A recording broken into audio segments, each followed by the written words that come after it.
शिवप्रसाद आज हूँ नीलाद्रि विजे श्रीजीव आज फेरबे रत्न सिंहासन को वर्तमान रथ उपरे रही महाबाहु दर्शन भक्त मैंने करुँच रही श्रीक्षेत्र परिवेश केतेबेले आज पहंडी आरंभ हो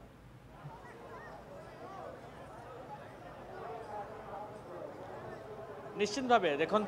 आज नीलाद्रीनाथ नीलकंदर को विजय हेबे जेहेतु श्रीगुंडीचा यात्रार आज हूँ अंतिम दिन अर्थात नीलाद्री विजय एवं आज एक विशेष दिन रही आज रथारूढ़ विग्रह को भक्त मैंने दर्शन दौरान और अंपटे माँ लक्ष्मी उद्देश्य रसगोला भोग कराऊँचे मुझे दृश्य देखा चाहिए प्रथमे देखुवे जो भक्त मैंने आसुँच रसगोला भोग करेतु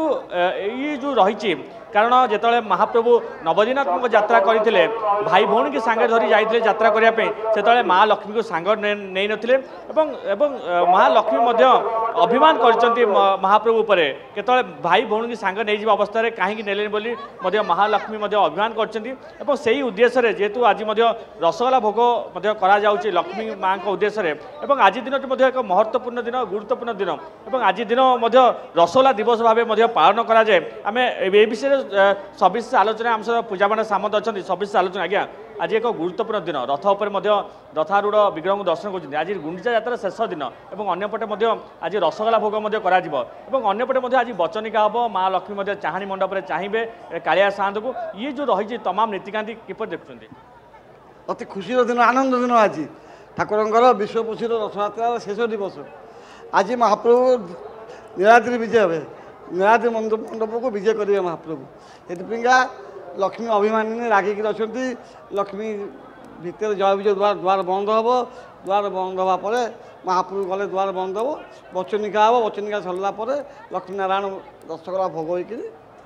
मंदिर भर ठाकुर आउ कथा रुक्मिणी हरण एकादशी महाप्रभु बहुत होते माँ लक्ष्मी बहर संपन्न होता और सेबे महाप्रभु लक्ष्मी सहित भेटघाट हो नाला कथबार्ता हो नाला जहाँफल माँ लक्ष्मी राग जर्जरित होती अभिमान कर मनवाई आज रसगोला भोग ठीक ठीक सत रसगोला भोग जो हूँ आज एकादशी ठार आज पर्यटन महाप्रभुर लक्ष्मी नारायण एकाठी होते आज प्रथम थर पर एकाठी हे जमीक आमर स्वामी स्त्री चलनी होमती राग रोष होमती महाप्रभुर भी सेमती एका राग रोष अच्छी से राग रोष दृष्टि ठाकुर राग शांति भावी माँ ठाकुर रसगोला नहीं जी मंदिर भितर भोग नागिब राग शांति हम ठाकुर जगन्नाथ लक्ष्मी एकाठी रही निश्चित भाव ये देखु जो भाव स्वामी स्त्री जो रही जो कलह रही आज तार पुण्यछेद पड़ो और अंपटे आज रथ उपर अनेक नीतिकांति रही मंगलारती मैलम तड़प लगी अवकाश और बेश अनुष्ठित होता यापर मध्याह्न धूप और संध्या धूप पर महाप्रभु निकट चारमाला बंधा हम यापर गोटी पहंडी में महाप्रभु विजय हे नीलकंदर को आप भक्त मैंने देखिए भक्त मैंने एक प्रकार चलचंचल हो उठुं जेहतु चतुर्था विग्रह को आज शेष दिन में रथारूढ़ अवस्था दर्शन कर किसी भक्त प्रतिज्ञा ना माँ कौटू आसते ना आम आसचु पिपिली मो ना ममता दास ठाकुर दर्शन करने आसलु चलित वर्ष आज शेष दर्शन रथ उपर करमी दर्शन है व्यवस्था केमी बहुत भल दर्शन बहुत भल व्यवस्था प्रशासन एत सुंदर व्यवस्था आमे बहुत खुशी प्रति वर्ष कालिया आमके एमती आणुची आ किछि मागिबार ही नाही जहाँ दबा कथा प्रभु देइछंती सब वर्ष एमती ही प्रभु आणुचंती मो भलरे प्रभु को खुची आ बहुत भलरे जाउछ सब बहुत भल प्रशासन रा सुंदर व्यवस्था बहुत भल रसगोला भोग कराए माँ लक्ष्मी निकट में जेहेतु माँ अभिमान कर रसगोला दे महाप्रभु आज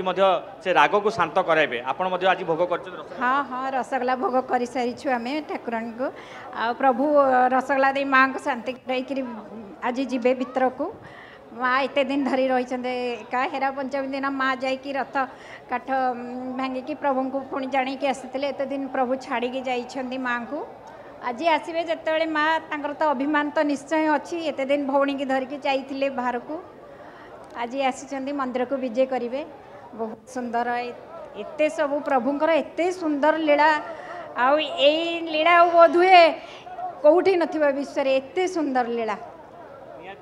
महाप्रभु लीला जेहेतु आज अंतिम दिन एवं अन्यपटे देखा से मुहूर्त को समस्त अपेक्षा कर दिव्य मुहूर्त को समस्त अपेक्षा कर महाप्रभु गोटी पहंडी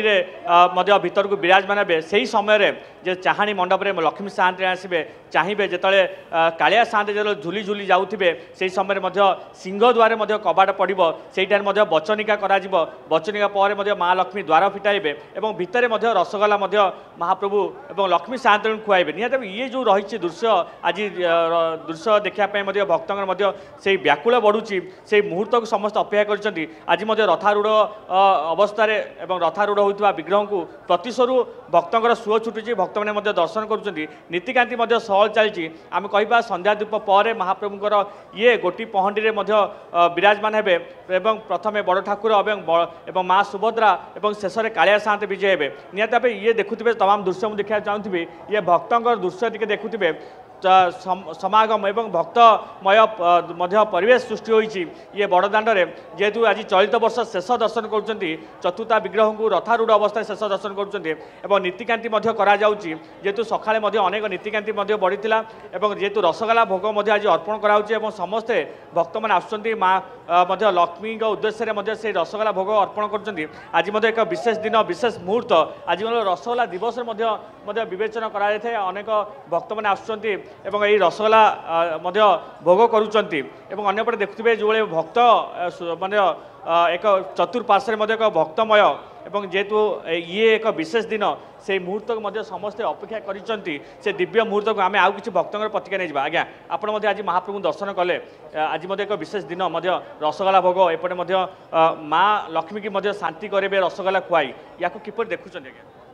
ओं नारायण नमस्कृत्य नरोचैव नरोत्तम देवी सरस्वती व्यास जय मुदीरते मुखंकरोति वाचालपंगुलंघ्यते गिरिं जत्कृपा ते वंदे परमानंद माधव मु केउंझर आनंदपुर आसी डॉक्टर विश्वनाथ गुरु मु ज्योतिष वास्तविक काम करे मोर आवर प्रोग्राम थिला ठाकुर जाती ठाकुर मुझे आवर प्रोग्राम पाइले मुझे जगह दर्शन करी 25 वर्ष है मो सांग नमिता मु दी जन सांग मिसी आसीचु आ सुंदर दर्शन है सका वर्षा होता रसगोला भोग कली आज जेहेतु भृगुवासरे आज शुक्रवार माँ लक्ष्मीकर मीठा भोग हुए ये समस्त प्रतिकार विहित आम जनाऊँ जहाँ महाप्रभु आगुरी विहित पांडुरी भी लिखा अच्छी आ दर्शन करूँ प्रसाद भोग कलु बहुत सुंदर दर्शन है आम बहुत ठाकुर आशीर्वाद नेलु आउ ठाकुर को जनई आ सका सका मोर खबर आसला मोर कार्य गोटे सिद्धि होती तो ये हूँ भक्तंकर विश्वास ये हूँ भक्तंकर से भाव महाप्रभु जहाँ टाणी आणुची श्रीक्षेत्र को निहाती आज हूँ नीलाद्रि विजय रसगोला भोग समस्त लगाउछन्ति बहुत बहुत धन्यवाद शिवप्रसाद आपण आलोचना।